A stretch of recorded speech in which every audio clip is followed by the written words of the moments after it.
for this session, what we're going to do basically is we're going to have a look at the arrangement of this track. Now, as you can probably see here, I've cheated a little and already arranged it beforehand. Now, before you all start sending me hate mail, I am going to walk through this step by step and also explain why I've done what I've done. Now, the reason that I have jumped straight to this arrangement like this is that for me, the arrangement takes longer than anything else. And this arrangement that you can see here has basically taken me close to 3 days now. Now, I was originally filming it all, but at the end of day 2, I figured that, well, no matter how much I edit that time down, I'm not going to be able to cram in everything that I want to cram in. And even if I could, it'd be extremely heavy-handed editing, and it'd probably create more confusion than be of any help to you. So I thought the best thing I can do is cut out all that messing around and basically jump straight into the finished arrangement that we have here, and basically just talk you through it and walk you through what's going on and how it's working. Now, an arrangement takes so long because you basically have to listen to it every time you move anything anywhere.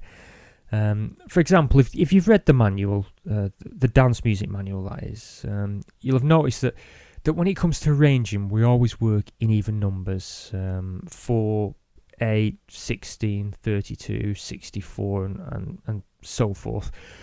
And what that means is that if you're going to introduce or remove an instrument, you have to do so after an even number of bars. Now, when I'm writing club music, what I do is I try to get something running for as long as possible, and just at the point where that Stockholm effect is starting to set in on me, I add another instrument, or I remove an instrument, or an applying effect. So just do something different, just to add that something to it. And what that means is that every time I do that, I basically have to jump back to the beginning and listen to it again to check that it comes in at the right place and that it sounds okay. And on top of that as well, we've got, I'll show you this, as you can see there, a mass amount of automation. Now, the reason for that is that when we're working with club-based music, we have to keep it simple, and basically that means we've got to use few instruments as possible. You've got to remember that our listeners don't want anything too complicated, they just want to dance to it. So if we're using a few instruments, we have to start using automation to make it sound that bit more interesting. And in fact, with club-based music and French house, automation is everything because we generally have so little instrumentation to work with. So what we're going to do is we're going to spend this session, and I'm going to walk you through this arrangement and basically try and explain what I've done and why I did it. So I'll just stretch that out, and we'll look at the intro part first, and I'll just try and walk you through this. Now, unsurprisingly, we start with the kick. The clap, the open hats, and the backup open hats. Now, the open hats hits there is basically just the tick at the end. If you remember that, we did that little tick at the end with a little bit of echo boil. We don't introduce that till later, and I've also left the closed hats out. And what we do is we play the drums. This is just to give the DJ some room to mix this record in. So basically what we do is just play the drums. Remember, this is unmixed, we'll be mixing that soon.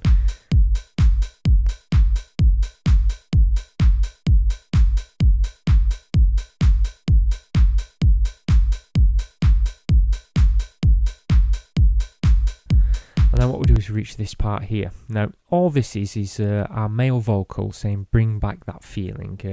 If you're wondering what this white is across there or anywhere else in this, it's basically a crossfade. All I've done is I've overlapped them and it crossfades the two together. And all I've done is cut out the bring back that feeling, because that's the only part I want of that.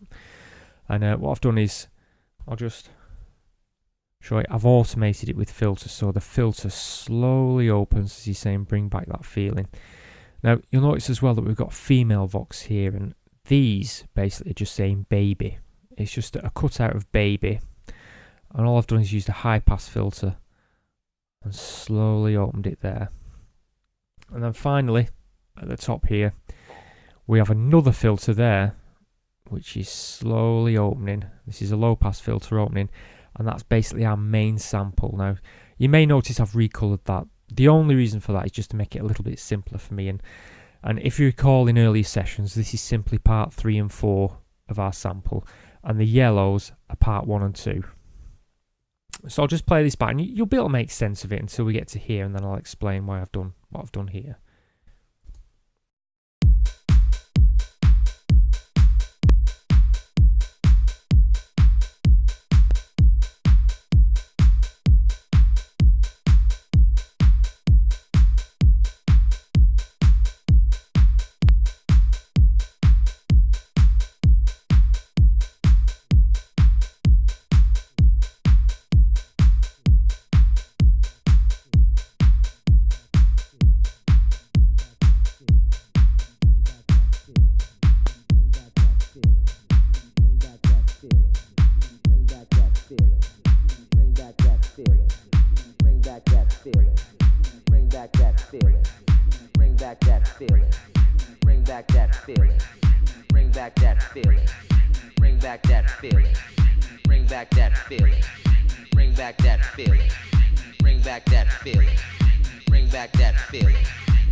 And now what we've done is we reached this part here, and all I've basically done here is, I'll just open that up a little bit more.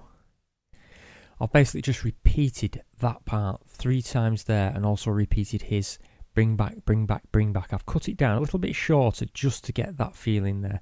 And then from there, what it does, everything drops out, and we have that part there. Now what that is that's the original riff that we sampled in its correct order, but with Phase Mistress on. And what I've done there is I've automated the Phase Mistress, so it kind of sweeps in and sweeps out on the frequency.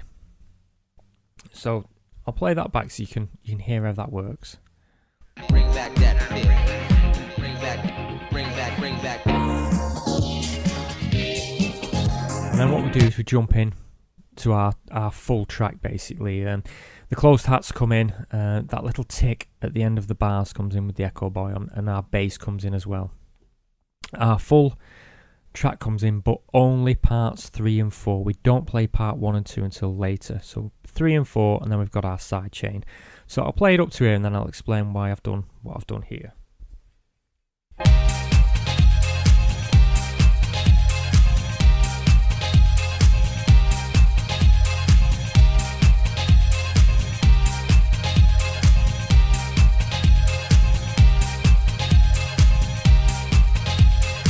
Now, I could have left that playing for longer. Generally in a club I could have got away with a few more bars in there, but at this point I thought I'm going to add a slight change. And all I've basically done, as I've done there, I played that in the correct order, and I applied Phase Mistress, and unsurprisingly, I'll just call that up, you can see I've swept it. So every time we play it in its correct order, we sweep it with a phaser, just to make it a bit more different.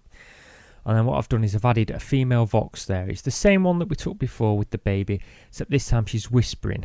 I'll just play that back for you to hear what she's saying. I'm dreaming about you. And that's basically it. And all it is I drop the drums out, give it a little break, and then bring it back in there until we reach this point, which I'll explain when we reach that.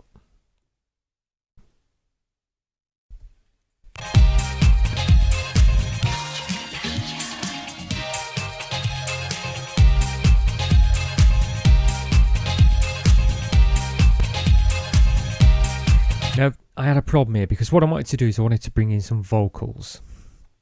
Now, drum rolls don't really work in records like this. I can put a drum roll up or, a build up to it. And cymbal crashes don't really work that well. You've got to make it more like a DJ's record, like a DJ spinning this. So what I did is I came to this part. I thought I want to bring some vocals in now. And the only way I could figure of doing that actually was to take this part there, that part 4, and basically cut it in half. And then what I did is I reversed the back half of part 4, and then dropped those out, which gives kind of a spinning feeling. I'll solo that so you can hear the effect. And that's basically it. It just gives it kind of a bit of a backflip effect, but when it's used there, it gives it the break it needs for me to be able to bring a vocal in to introduce this vocal. So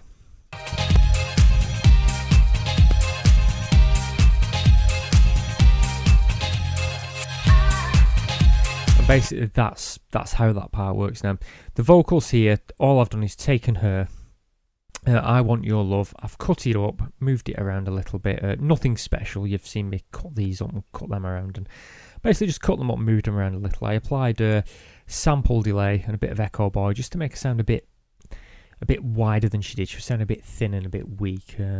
All sample delay does basically is delay the left and right samples of the sound a little bit, and it just makes it a little bit wider. So I'll just play that back. Like I said, this is basically just her.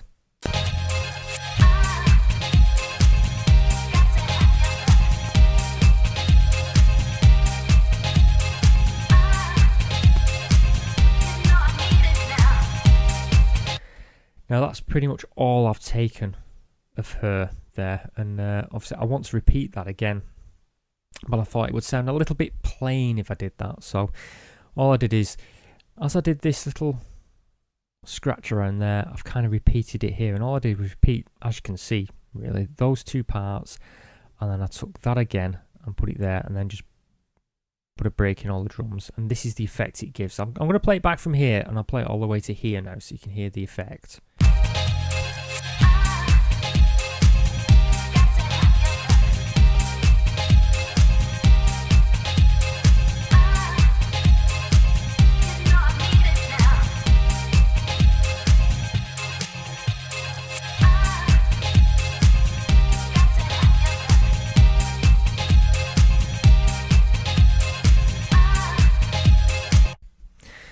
And then we reach this part, and this is our first large break here. Now, as for the positioning of this break, it was a case of listen to it from the beginning, listen along, and when I think we need something here, all I did was introduce a break. Now, basically, this is her a cappella again, and all she's saying here is... Now, that's actually from the original a cappella, that stutter effect there. It's not that great, but... So all I did was take that part, and again we're doing 1, 2, 3, 4, 1, 2, 3, 4, 1, 2, 3, 4, 3, 4, 3, 4 along there.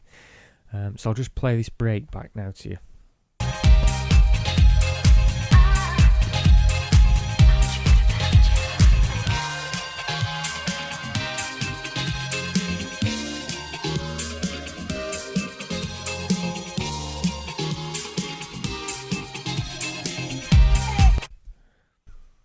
There we go. You could see the phase mistress there. I opened that so you could see the phase mistress move, because every time we break down we want to use phase mistress.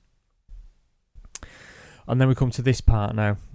Basically, it's not that difficult. That's the muted bass there, so you can pretty much ignore that.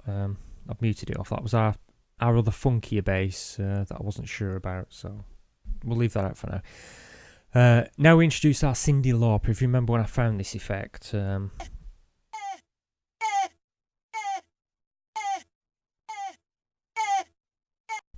And that's basically it. So what we do is we come out of this break, and when we come back in, I just want to add something that little bit different. So I'll put our old Cyndi Lauper in there just to do a bit.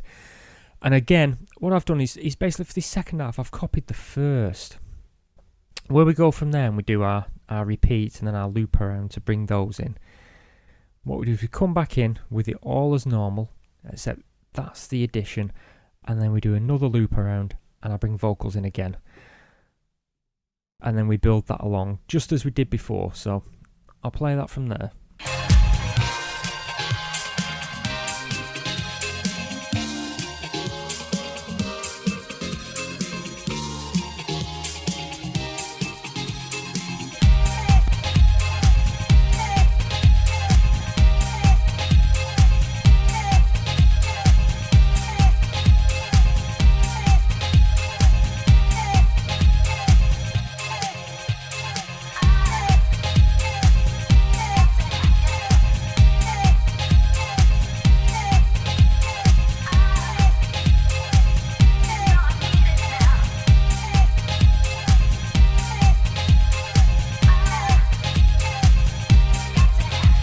And again, what we're doing is we're coming back to a break again, because after all this, the Stockhausen was starting to settle in with me, and I thought, well, I don't really want to repeat that I've done there, because it's going to sound a little too repetitive. So what I've done basically is at this point there where she finishes saying got to have your love there, I've cut the drums out, and all I'm leaving is 3/4 3/4 3/4 3/4 repeating, which repeats and repeats and repeats and repeats and repeats. But what I have done is I've used a filter on it. I'll just call up the as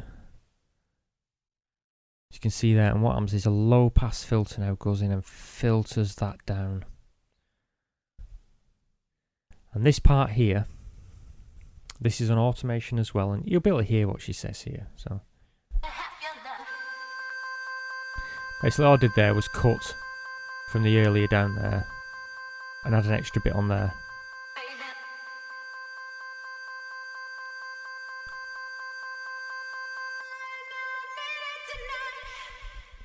So that's basically it. Now, I've timed that baby there. I cut this up and timed the baby so that the baby occurs dead when the bass stops and all the kicks stop and everything. So you know, when it says baby, everything cuts out there. And then what we do is we move over to bring back that feeling, baby, baby, baby. And that's exactly like the beginning here. Bring back that feeling, baby, baby. And I'm just reiterating the beginning, really, to build ourselves back up there. And he filters in, that one filters in, and naturally this filters in again until we reach our part 1, 2, 3, 4, and there we've got Phase Mistress running, and that's where everything comes back in. And I'll explain this when we reach this part. And at that point there, I decided to bring the bass back in, and that was just through listening to it. But if I play this back, you'll see how it sounds when it comes back in. So what I'll do is I'll play from about here.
And then all we do is we come back in, and I've left him in there saying bring back that feeling. I've brought our Cyndi Lauper AA back in, and then we have this there, which now this basically is just it's just a copy of that vocal there, which I took from the original a cappella, and it's just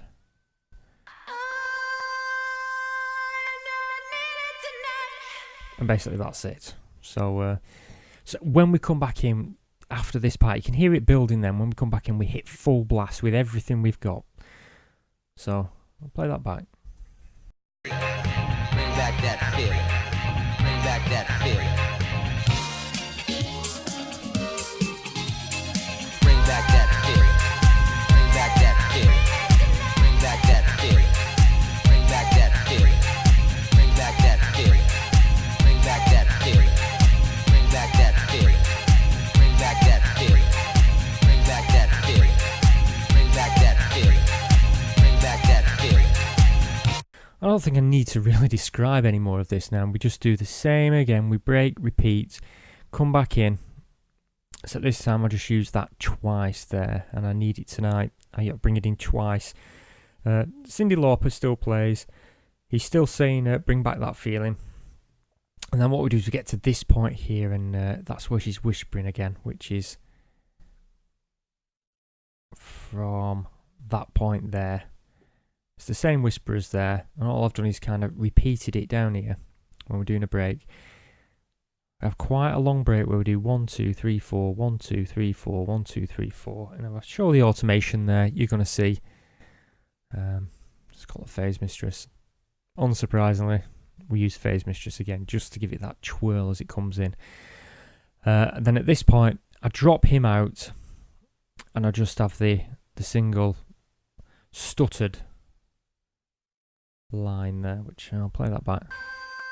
And I just loop that round. So I just want to sing it all the way across.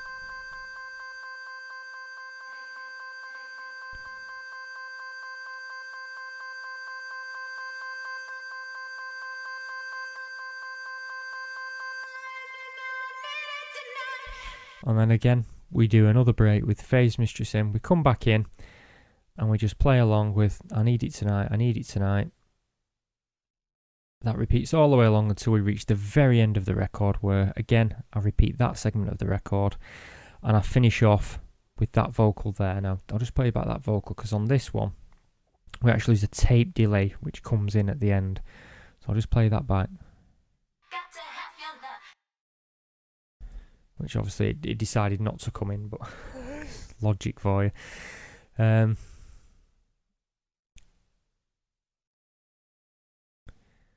Basically, we bypass that effect there. For some reason, it's decided not to work, but I'll repair that later. But what it is that tape delay did come in and then play along.